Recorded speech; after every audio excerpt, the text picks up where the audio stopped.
Chodesh Tov, on accueille le mois de Tammuz, qui selon le calendrier juif est le premier mois de l'été. Alors quelles sont les associations qui viennent avec l'été? Il y a immédiatement cette idée de mise en lumière de tout. C'est-à-dire que l'été, tout est exposé, tout est sorti à la lumière du soleil, les gens sortent, les plantes sortent. Et voilà que selon le Sefer Yetzira, ce mois-ci est associé également avec la vision. Ça commence avec Réhouven, qui est la tribu à laquelle est associé ce mois.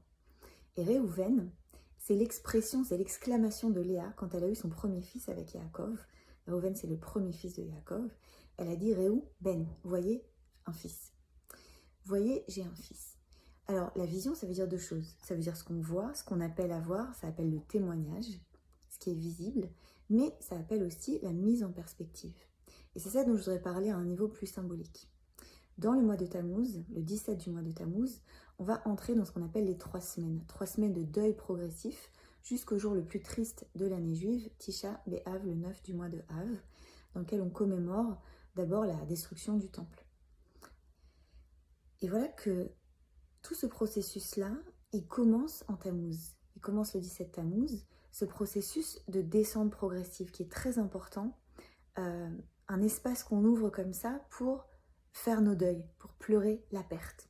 Et c'est bien ce qu'on connaît, le mécanisme de résilience commence par le fait d'ouvrir l'espace pour pleurer nos blessures. Sauf que, il n'y a pas que pleurer dans la résilience, il y a l'importance de la vision. Et Tammuz et l'été, c'est cette qualité-là de la vision, la capacité d'avoir de la vision. Voilà que le Shabbat qui va précéder Tisha B'Av, on l'appelle Shabbat Chazon, le Shabbat de la vision, la perspective. Et dans un moment où il peut être tellement difficile pour beaucoup de juifs dans le monde, en Israël et en diaspora, d'avoir de la vision, de garder un peu de perspective, voilà un rappel pour ce mois-ci, de continuer à mettre les choses en perspective, de continuer à regarder plus loin que ce qui est donné dans l'immédiat, en particulier quand ça peut paraître un petit peu effrayant.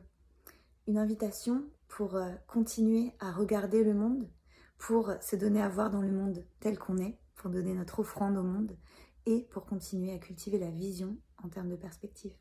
Chodesh Tov.